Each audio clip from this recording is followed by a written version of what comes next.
Hi everyone. Today we're going to be completing our notes on evaluating trig on the unit circle. I want to start off with a review of SOHCAHTOA.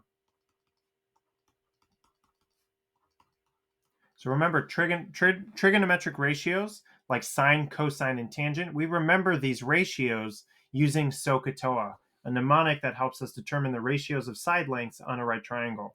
So again, if I were to have a right triangle here, and I were to say that we're looking at this angle theta here, well, then I would say that the side length across from that angle, this one over here, is going to be the opposite side length.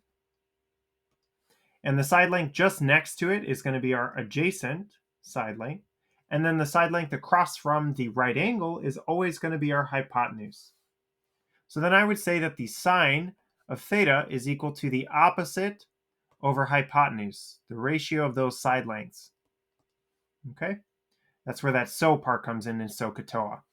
The cosine of theta is equal to the adjacent side length over the hypotenuse.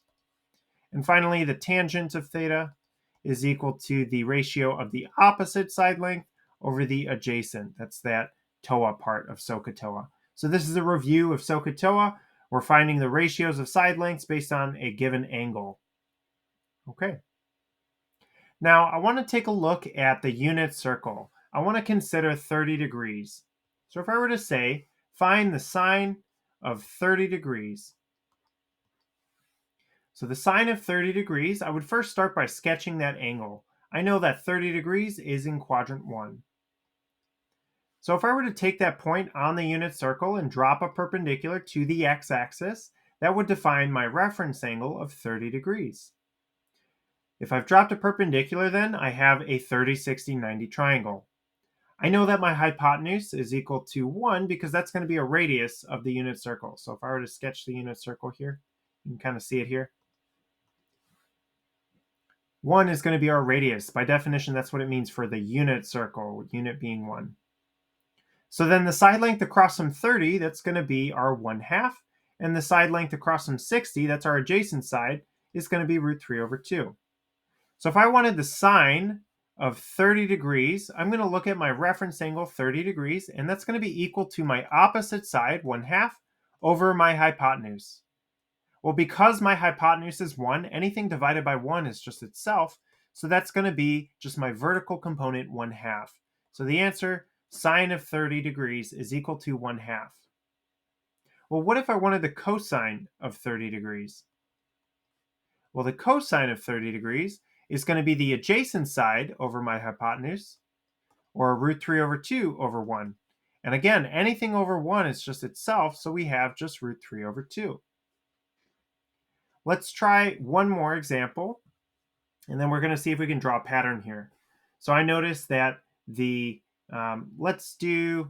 we'll do sine of 225 degrees. Okay? So 225 degrees, here's my coordinate plane. We start on the positive x-axis. 225 degrees, the terminal ray is in quadrant 3. Drop a perpendicular from that endpoint on the unit circle, and my reference angle is 45 degrees. So then I have a 45, 45, 90 triangle. In quadrant 3, that tells me that both my horizontal and vertical components are negative root 2 over 2. Okay? So if I'm looking at the sine of 225 degrees, well, I'm looking at, I know that my reference angle here is 45 degrees. So this is the same thing as saying this is the sine of 45 degrees in quadrant 3. And then you can think in your mind, think quadrant 3. Okay? So they're very similar problems. Well, the sine of 45 degrees is equal to the opposite over hypotenuse. Well, the opposite side in quadrant 3 is going to be our negative root 2 over 2, and then our hypotenuse is going to be 1. That's our unit circle. So this is going to evaluate to just negative root 2 over 2. So you might notice that our sine always corresponds with that opposite side, right? In this first example, it was 1/2, and in the second example, it was this negative root 2 over 2. So sine is always going to correspond with that vertical component. Or if we're looking at coordinates on the unit circle, it's always going to correspond with our y value. So sine is going to correspond with our y value. Now our cosine, if we were to find the cosine of 225, that would be similar to finding the cosine of 45 degrees in quadrant 3. That's going to be our adjacent side over hypotenuse. Well, our hypotenuse, again, is always 1.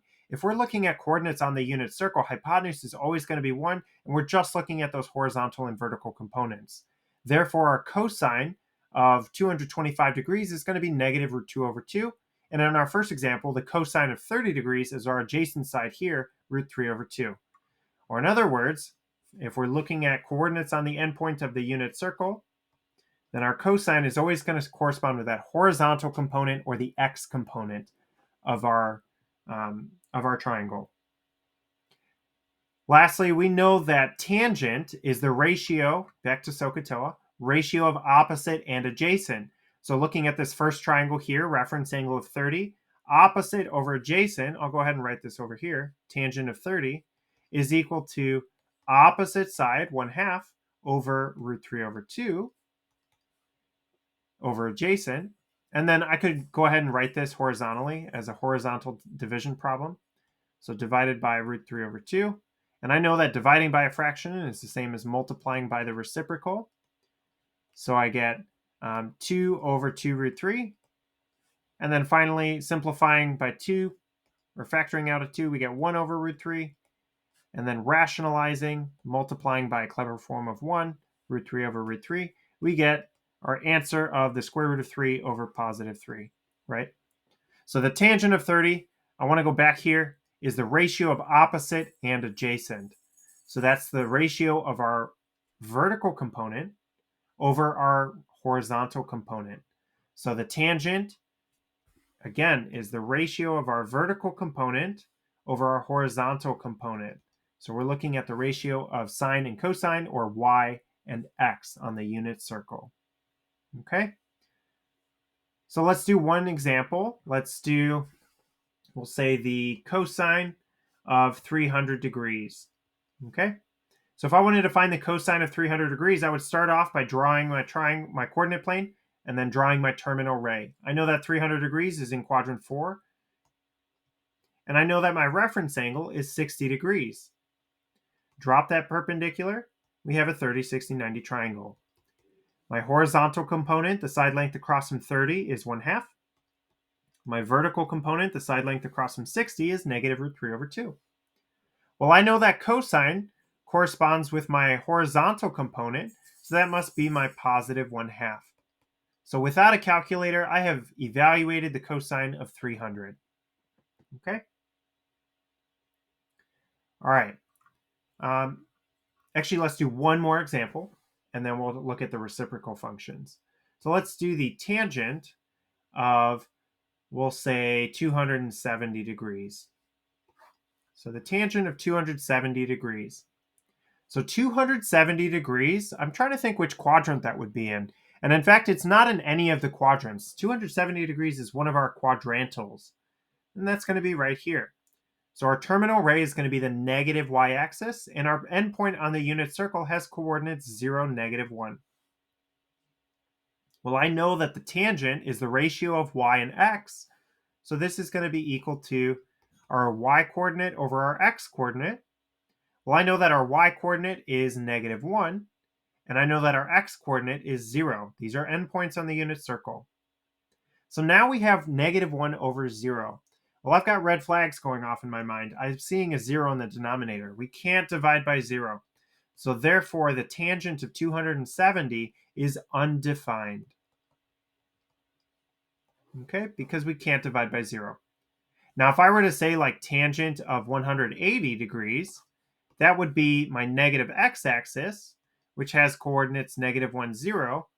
Well, that would be equal to 0 over -1, again, y over x, and that's just equal to 0. So be very careful with where you end up on the unit circle. I always find it helpful to draw the coordinate plane and label your endpoint and write out the ratio of x and y, or I should say y and x for tangent. And that's going to help you determine whether it's 0, undefined, or some real number. Okay? All right, so let's move on. Let's go ahead and talk about the reciprocal functions as well. Now, the reciprocal functions are just like the original three trig functions, but just simply the reciprocals. So the reciprocal functions, there are three of them, just like there's sine, cosine, and tangent.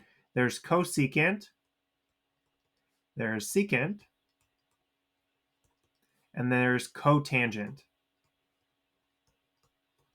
So cosecant, its abbreviation, its three-letter abbreviation is CSC, and secant, the abbreviation is SEC, and cotangent, the abbreviation is COT. These are the reciprocals of sine, cosine, and tangent. So cosecant is the reciprocal of sine. The secant is the reciprocal of cosine, and the cotangent, you guessed it, is the reciprocal of tangent. So we're flipping those fractions. We're putting our original three functions in the denominator, so 1 over our original trig function. Okay? One way to remember which functions go with which, well, tangent and cotangent, those ones are pretty easy to remember. They both have tangent in them. But I always notice that each function has a co-function. So sine's co-function is cosecant, tangent's co-function is cotangent, and then cosine is its own co-function. So that goes with secant. So really secant's co-function is cosine.